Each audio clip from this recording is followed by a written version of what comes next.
Hello, everyone. Great start, Amber. My name is Amber.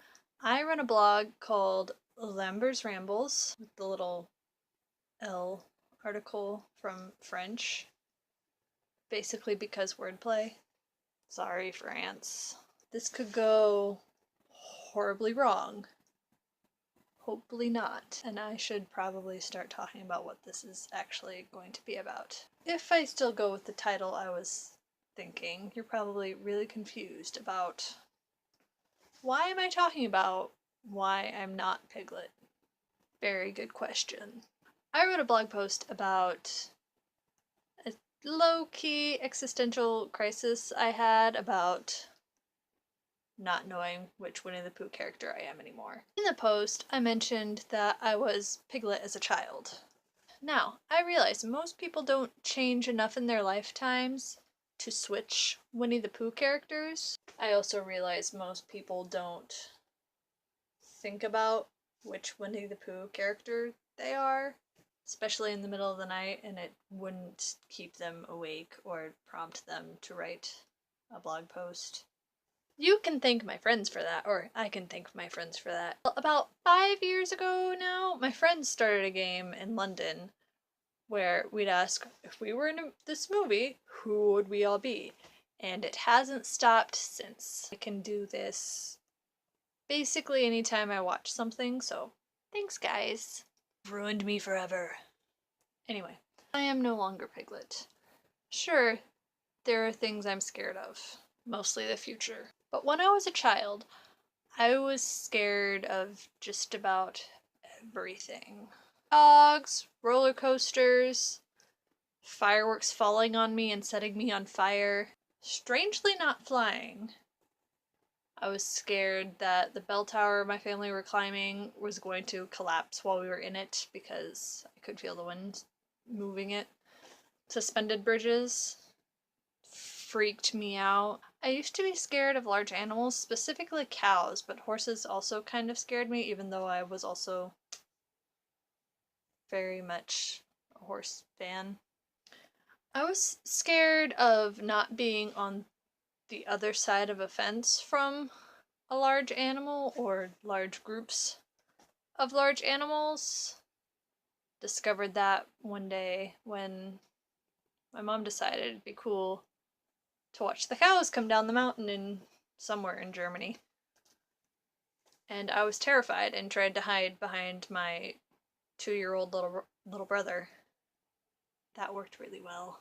Animatronic things still freak me out. I'm not sure if I was scared of them as a child, but I have this vague memory of going to see someone in a Barney the dinosaur costume, and I was not okay, and it was terrifying.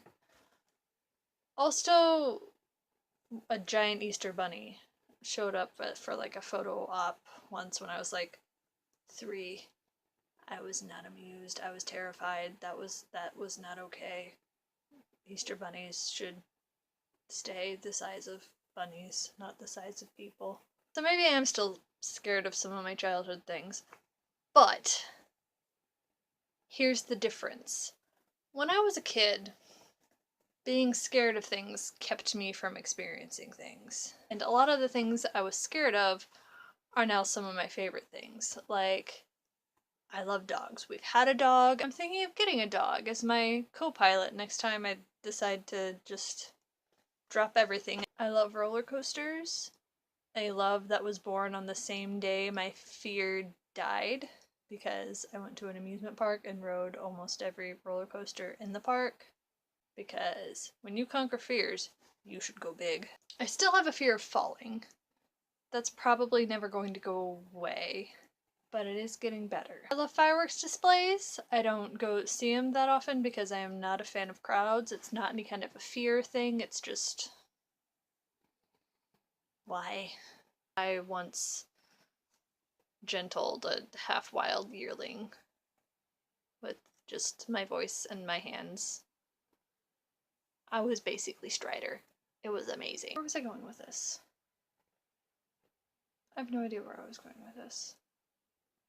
If you liked this twist on the normal blog posts where I just ramble and throw random gifts at you, let me know by liking this video, sharing it with your friends, and if you're on YouTube, click like and subscribe. If you're new to my blog, there's a lot of fun, crazy stuff. I rant about books very occasionally.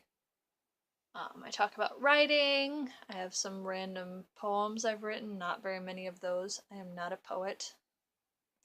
A lot of random nerdy stuff, in case you couldn't tell. I'm a nerd. I also have something that's fairly new. I only have 3 installments so far. It's a story about a girl mechanic named Eva Scamelborn, entitled Life Without an Owner's Manual, which could also be the title of my blog because I have no idea what I'm doing. It's just a bunch of wacky adventures she gets into with her quirky inventions. If no one likes it, I won't make more. I'll just continue doing my rants the normal way, where I just sit there and pound away at the keyboard and do random image searches. Writing is fun. I think I've said everything, so bye.